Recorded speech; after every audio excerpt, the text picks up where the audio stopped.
CM Yogi Adityanath का 2 दिवसीय गोरखपुर दौरा, नवनिर्मित ओवरब्रिज का किया लोकार्पण। दौरे के दौरान मुख्यमंत्री करेंगे विकास कार्यों की समीक्षा।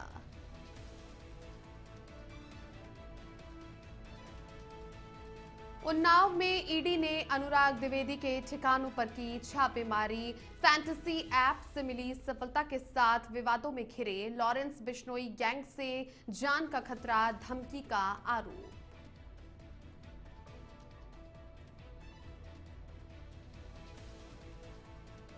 सिद्धार्थनगर में साइबर फ्रॉड गिरोह के 5 आरोपी गिरफ्तार। देश के विभिन्न राज्यों में 1 करोड़ से अधिक की ऑनलाइन ठगी, 1 लाख रुपए कैश बरामद।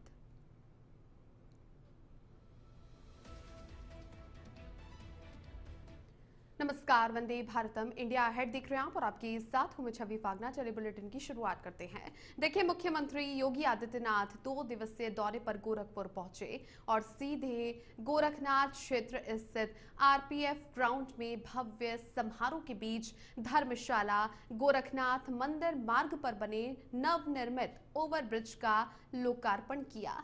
इस ओवरब्रिज से शहर की यातायात व्यवस्था में सुधार और जाम से राहत मिलने की उम्मीद है।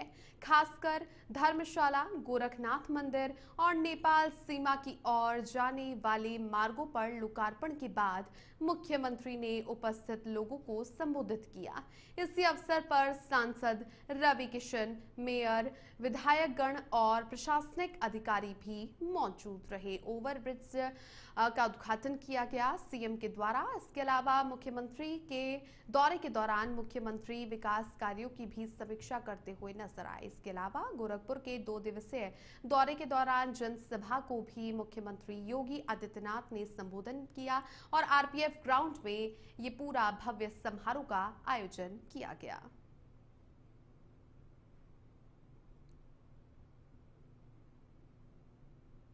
गोरखपुर के लोगों के इंतजार की घड़ियां समाप्त हो गईं। आज उत्तर प्रदेश के मुख्यमंत्री योगी आदित्यनाथ इस पुल का लोकार्पण कर दिए और यहाँ से इस पुल के बनने से जो गोरखपुर जनपद के साथ साथ महाराजगंज जनपद और सुनौली के साथ आवागमन का रास्ता सुदृढ़ हो गया। और इस काफ़ी ठंड में भी मैं अपने सहयोगी से कहूँगा कि दिखा सकते हैं कितने लोगों का आना जाना था और सारे लोग काफ़ी खुश थे। और इस पुल के बनने से जहाँ गोरखपुर का, सोनौली का मार्ग सुदृढ़ हो गया और साथ में ही इस पुल की लंबाई लगभग 600 मीटर है। चौड़ाई की बात करें तो चौड़ाई लगभग 9.5 मीटर है और जो रेलवे ब्रिज के ऊपर पुल का हिस्सा है वो लगभग 76 मीटर का है। इंडिया अहेड के लिए गोरखपुर से कृष्ण। आगे बढ़ते हैं। उन्नाव से खबर है, जहां पर खजूर गांव के यूट्यूबर और फैंटेसी क्रिकेट एक्सपर्ट अनुराग द्विवेदी की जिंदगी इन दिनों सुर्खियों में है। हाल ही में ईडी की 16 सदस्यीय टीम ने उनके ठिकानों पर छापेमारी की। आरोप है कि उन्होंने आय से अधिक संपत्ति अर्जित की है। 2017 और साल 2018 में सट्टेबाजी में फंसने के बाद दिल्ली जाकर ड्रीम 11 और अपना फैंटेसी ऐप लॉन्च किया। सोशल मीडिया पर लोकप्रिय होने के साथ उन्होंने साल 2024 में लखनऊ में तू कर लेगा ग्रैंड मीटअप आयोजित किया। दिसंबर 2024 में उन्हें लॉरेंस बिश्नोई गैंग से जान से मारने की धमकी मिली। वहीं नवंबर 2025 में दुबई में उन्होंने शादी की। वहीं दिसंबर में कंपनी के नाम से दर्ज थार गाड़ी से गुंडई का मामला भी सामने आया। वर्तमान में वो दुबई में रह रहे हैं, जबकि उनके खिलाफ कई जांच और छापेमारी की घटनाएं चल रही हैं।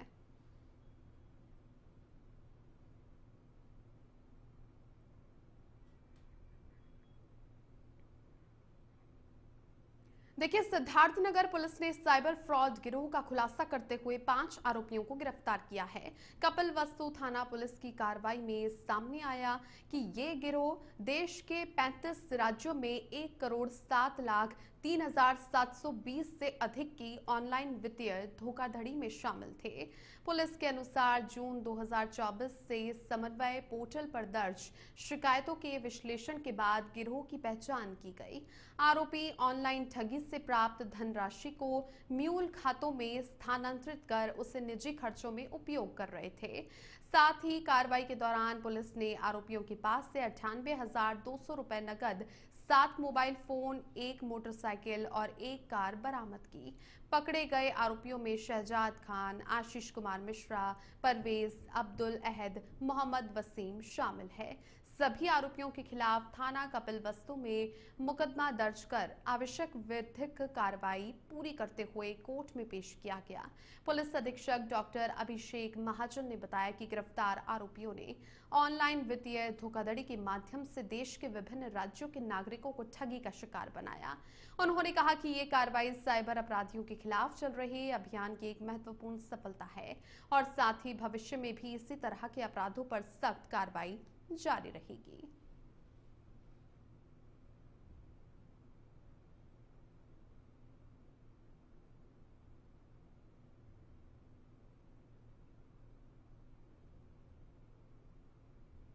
ये है साइबर फ्रॉड जो होता है। जैसा आप जानते हैं, अगर आपके साथ या हमारे साथ या किसी भी हमारे परिचित के साथ साइबर फ्रॉड हो तो उसकी आदमी शिकायत करता है। 1930 एक साइबर हेल्पलाइन है।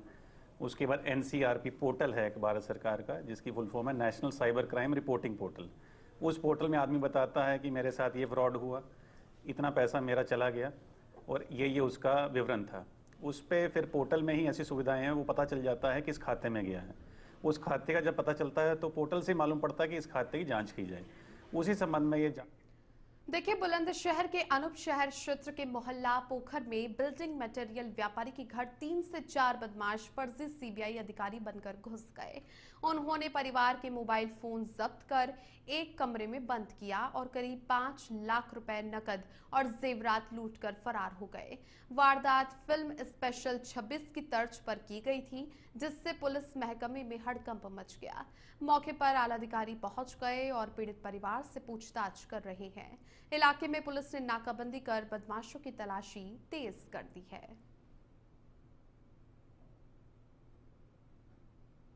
शंकर भगवान अग्रवाल के घर पे आज दिन में 9:15 बजे 2 लोग आए कि हम CBI के हैं, नोटिस तामील करने आए हैं। इसके बाद उनके पीछे 2 लोग और आ गए। ये सभी लोग चारों मुंह बंद किए हुए थे और घर में मौजूद लोगों को ओवरपावर करके घर में जो इनको मिला लगभग 5 लाख रुपया और कुछ ज्वेलरी लेकर के चले गए। यद्यपि इसमें किसी को चोट नहीं आई है। जो CCTV से देखा गया है उसमें 2 मोटरसाइकिलों पर 4 लड़के बैठे हुए हैं। अभी हमारी SWAT की और सर्विलांस की टीमें लगी हुई हैं। कुछ लोकेशन भी आए हैं जिसपे जालौन के उरई कोतवाली का 2 दिवसीय निरीक्षण करने के लिए झांसी रेंज के IG आकाश कुलहरी उरई पहुंचे। उन्होंने कोतवाली में जनता दरबार लगाकर पीड़ितों की शिकायतें सुनी और थाने में लंबित मुकदमे, अव्यवस्थित साफ सफाई, खड़े वाहनों में लापरवाही जैसी कई कमियों को देखा गया। साथ ही IG ने CO और SHO को फटकार लगाई और कड़ी चेतावनी दी। उन्होंने ट्रांसफर हुए पुलिसकर्मियों के द्वारा सरकारी आवासों में कब्जा जमाए रखने वाले 3 कर्मियों के वेतन रोकने के लिए SP को निर्देश दिए। निरीक्षण में मिशन शक्ति केंद्र और सभी पटलों की बारीकी से जांच की गई।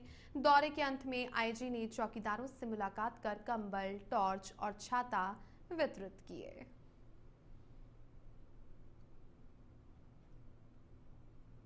ये देखिए, यहाँ पे अभी थाना उरई का निरीक्षण किया गया था और आज सुबह पुलिस लाइन का निरीक्षण किया गया था। ये वार्षिक निरीक्षण की श्रेणी में आता है। इसी के तहत में पूरे परिसर में घूम करके साफ़ सफाई की व्यवस्था देखी गई थी, जो कि निम्न कोटि की पाई गई है। मतलब साफ़ सफाई इतनी अच्छी नहीं है। वाहन और माल मुकदमादी काफ़ी बड़ी तादाद में पड़े हुए हैं। तो SHO और CO को बताया गया है कि उसको जो है कि क्लीन करवाएं थोड़ा सा और श्रमदान करके और इसको परिसर की साफ़ सफाई देखें। उसके अलावा जो है यहाँ पे मैंने आकर के मिशन शक्ति केंद्र को देखा था और उसके अलावा जो है अन्य जो यूनिट्स यहाँ पे है रजिस्टर्स का रखरखाव किस प्रकार से उनको भी देखा गया। उसके बाद में यहाँ पे थोड़ी पब्लिक ज़्यादा आ गई थी तो जन सुनवाई की गई है, उसकी अलग अलग थानों से आई थी। उसी के तहत में एक इन्वेस्टिगेशन के अंदर कोई एक दरोगा जो है जो वादिनी है उसके साथ में व्हाट्सएप के थ्रू बदतमीज़ी कर रहा था और उसके अलावा उसके इन्वेस्टिगेशन में भी शायद कुछ आरोप लगाया था महिला ने पैसे के लेन देन का। तो नरेंद्र नाम का दरोगा है, उसको तत्काल प्रभाव से। सीतापुर से खबर है, जहां पर कांग्रेस पार्टी ने केंद्र सरकार के द्वारा महात्मा गांधी राष्ट्रीय ग्रामीण रोजगार गारंटी योजना से महात्मा गांधी का नाम हटाए जाने के विरोध में प्रदर्शन किया। जिला अध्यक्ष डॉक्टर ममता वर्मा के नेतृत्व में कांग्रेस कार्यालय से पैदल मार्च शुरू हुआ और सैकड़ों कार्यकर्ता भाजपा कार्यालय का घेराव करने निकले, लेकिन लालबाग चौराहे पर पुलिस ने बैरिकेडिंग करके उन्हें रोक दिया। पुलिस और कार्यकर्ताओं के बीच हल्की धक्का मुक्की भी हुई। डॉक्टर डॉक्टर ममता वर्मा ने कहा कि कांग्रेस कार्यकर्ता सरकार की नीतियों का जवाब देंगे और भाजपा सरकार ईडी का दुरुपयोग कर रही है। शहर अध्यक्ष शिशिर वाजपेयी ने कहा कि सरकार संविधान और लोकतांत्रिक संस्थाओं को कमजोर कर रही है और पुलिस का रवैया दुर्भाग्यपूर्ण है।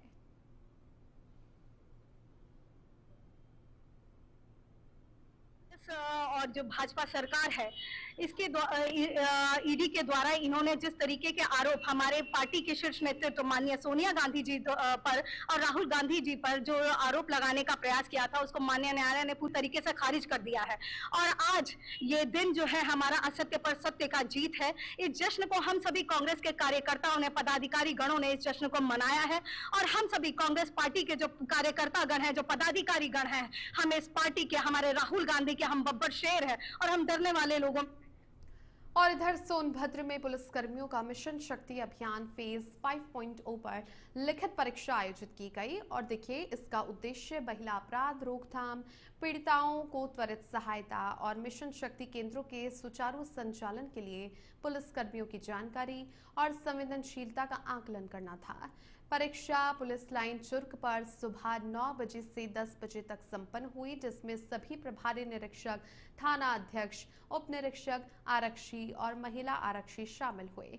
प्रश्न पत्र में मिशन शक्ति अभियान, महिला अपराध, एसओपी, शिकायत प्रक्रिया, संवैधानिक एवं विधिक प्रावधानों पर 100 वस्तुनिष्ठ प्रश्न थे। पुलिस अधीक्षक सोनभद्र ने बताया कि इस तरह की परीक्षाओं का उद्देश्य पुलिसकर्मियों को अधिक जागरूक, संवेदनशील और उत्तरदायी बनाना है ताकि महिलाओं और बालिकाओं को सुरक्षित वातावरण और त्वरित सहायता मिल सके।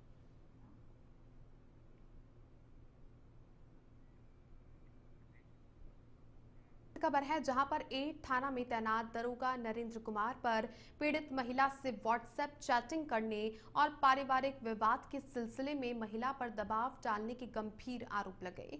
महिला ने ये शिकायत उरई में आयोजित जन सुनवाई के दौरान आईजी झांसी आकाश कुलहरी के समक्ष की। शिकायत मिलते ही आईजी ने तत्काल प्रभाव से दरोगा नरेंद्र कुमार को निलंबित कर दिया। इस कार्रवाई से ये संदेश दिया गया है कि पुलिस में अनुशासन और नागरिकों की सुरक्षा प्राथमिकता है। 22 जनवरी की बात है जो हमारे बीच में लड़ाई झगड़ा हुआ था। इसकी एप्लीकेशन भी हमने कई बार थाने पे दी है और चौकी पुलिस। लड़ाई झगड़ा हुआ तो पुलिस आई वहाँ पे, तो वहाँ पे पुलिस ने जब स्थिति को नहीं देखा तो मकान पे ताला डाल दिया। 22 जनवरी को ताला डाल दिया और कुछ दिन बाद हम लोग चाबी लेने के लिए गए मकान के लिए, तो उन्होंने दूसरे पक्ष को ही चाबी दे दी। और जबकि मेरे नाम समझ दस्तावेज मेरे नाम है, यहाँ तक कि मेरे नाम है, मकान रजिस्ट्री है, हाउस टैक्स है और दाखिल खारिज है, यहाँ तक कि हाउस टैक्स। मथुरा से खबर है जहां पर गौर केंद्र इंडस्ट्रियल एरिया स्थित शिवांगी मेटल्स की फैक्ट्री में शुक्रवार की सुबह भीषण आग लग गई। फैक्ट्री में काम कर रहे कर्मचारी तुरंत ही सुरक्षित बाहर निकले। आग की लपटें और काला धुआं कई फीट ऊंचा उठता हुआ दिखाई दिया। नेशनल हाईवे पर गोकुल रेस्टोरेंट क्रॉसिंग के पास फैक्ट्री में स्क्रैप मेटल का कारोबार होता है और बड़ी संख्या में कर्मचारी काम करते हैं। आग लगते ही स्थानीय लोग मौके पर पहुंचे और अपने स्तर पर आग बुझाने का प्रयास किया। थोड़ी देर बाद पुलिस और फायर ब्रिगेड की टीम भी पहुंची और 2 से अधिक फायर इंजन की मदद से आग पर काफी हद तक काबू पा लिया गया।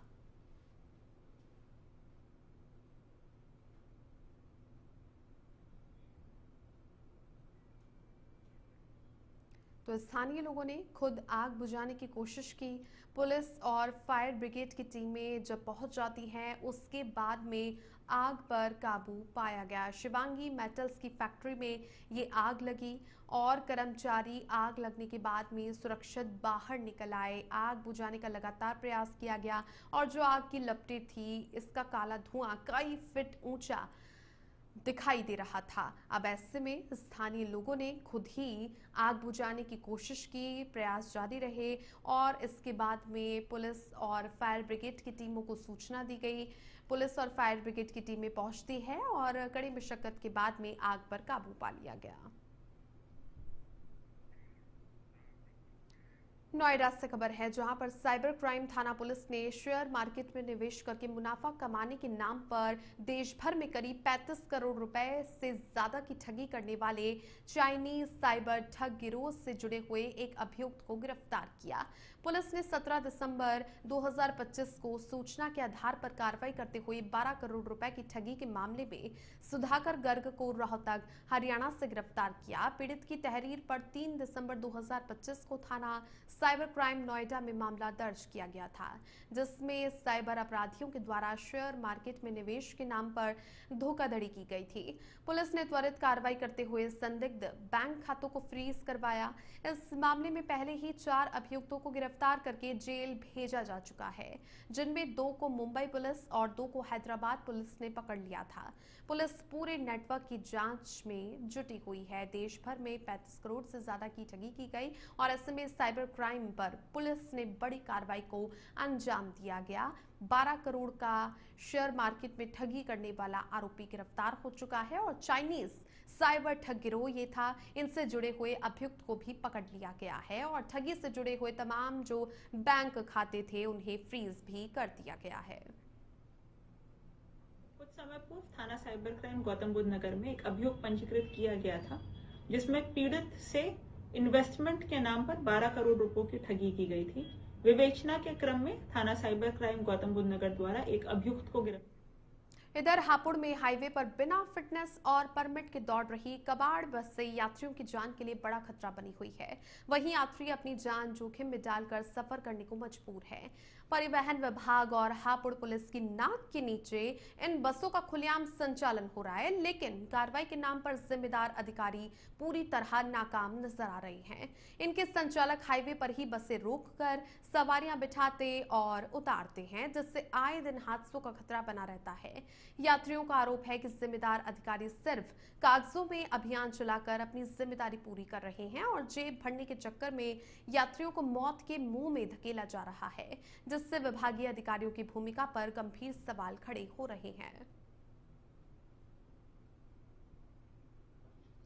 देखिए, ये हमारा जो ट्रैफिक विभाग है और साथ में परिवहन विभाग के साथ समन्वय से लगातार हम इस प्रकार के अभियान चलाते हैं। खासतौर से जब ये अब कोहरा आ रहा है और हाईवे काफ़ी लंबा है हमारे जनपद में, और साथ ही साथ एक बहुत ही दुर्भाग्यपूर्ण घटना भी हुई है मथुरा में, तो उसके बाद में दोबारा से जो है इसको नई गति के साथ में इस अभियान को चलाया जा रहा है। इसमें डग्गामारी वाले वाहन, जो ओवर स्पीडिंग वाले वाहन, ऐसे सब वाहनों के विरुद्ध कार्रवाई की जा रही है। प्लस साथ ही साथ जो हाईवे पर गाड़ियां पार्क कर देते हैं कोहरे की मजबूरी के कारण और उनकी वजह से पीछे से आते हुए वाहन उसमें टक्कर खा जाते हैं, तो इसलिए एक अभियान ये भी चल रहा है कि जो हाईवे के किनारे लोगों ने वाहन खड़े कर रखे हैं उनको उतार के, हाईवे से उतार के नीचे सर्विस रोड पे या और जो साथ में ले बाई एरिया होते हैं वहाँ लगाने के अभियान चल रहे हैं। इसमें जल्दी ही हमारे प्रयास से जो है काफ़ी परिणाम सामने आए। सिद्धार्थनगर से खबर है जहां पर चिल्लिया शोहरतगढ़ मार्ग के गोहनिया संपार फाटक पर गेट मैन की लापरवाही के कारण बड़ा हादसा टल गया। सुबह 9:08 पर गेट मैन ने फाटक बंद नहीं किया, जिससे गोरखपुर बहराइच स्पेशल ट्रेन फाटक के पास से गुजरी। घटना के समय फाटक पर लाल झंडी लगी हुई थी, लेकिन ट्रेन ने उसे उड़ा दिया। इससे रोड के दोनों तरफ खड़े हुए राहगीर बाल बाल बच गए। चिल्लिया थाना क्षेत्र के जमुनी गांव निवासी ने घटना का वीडियो बनाकर इसकी जानकारी दी और बताया कि ये सुबह की घटना थी। स्थानीय लोग गेटमैन की लापरवाही पर नाराजगी व्यक्त कर रहे हैं और ट्रेन सुरक्षा को लेकर सवाल खड़े कर रहे हैं। सुबह मैं अपने घर से दुकान के लिए निकल रहा था। रास्ते में शोहरतगढ़ और चिल्हिया के बीच में गहनिया रेलवे फाटक, जो कि गोरखपुर से बहराइच जाने वाली ट्रेन, वो गुजरी और मेरा मोटरसाइकिल बाल बाल बचा। वहाँ जो लाल झंडा लगा रहता उसको तोड़ते हुए ट्रेन गई और गेट नहीं गिरा। उसका वीडियो मेरे पास साक्ष्य है। कौशाम्बी से खबर है जहां पर थाना संदीपन घाट पुलिस ने रोड निर्माण कार्य में लगने वाले मेटल बीम और स्पेशल पार्ट्स की चोरी का खुलासा करते हुए बड़ी कार्रवाई की। पुलिस ने कानपुर निवासी 3 शातिर अभियुक्तों प्रदीप, विकास और सुचेंद्र को गिरफ्तार किया, जो कि रोड निर्माण में इस्तेमाल होने वाले मेटल बीम, एंगल और अन्य लोहे के सामान चोरी कर उन्हें बेचकर मोटी कमाई करते थे। आरोपियों के कब्जे से पुलिस ने 13 लोहे के एंगल, 160 नट बोल्ट, 14,070 रुपए नकद, 4 मोबाइल फोन और एक पिकअप पिकअप वाहन बरामद किया। इस मामले की जानकारी पुलिस अधीक्षक राजेश कुमार ने प्रेस वार्ता के दौरान दी और संदीपन घाट पुलिस टीम की इस कार्रवाई को बड़ी सफलता बताया। थाना संदीपन घाट पुलिस ने एक चोरों का गैंग पकड़ा है और ये लगातार चोरी की घटनाएं कर रहे थे। अभी विगत 28 तारीख को ये जो रामबन गमन मार्ग बन रहा है, जो कंस्ट्रक्शन कंपनी है, उसमें जो रोड के निर्माण में मेटल बीम और तमाम और इनके स्पेशल पार्ट्स होते हैं, उनकी बड़ी चोरी हुई थी। 28/11 की बात है। इसमें अभियोग दर्ज किया गया था संदीपन घाट में। वही गैंग मिला है, उनका जो भी चोरी गया था सामान पूरा मिला है और इस गैंग को देखा गया तो सब ये रसूलाबाद कानपुर देहात जनपद के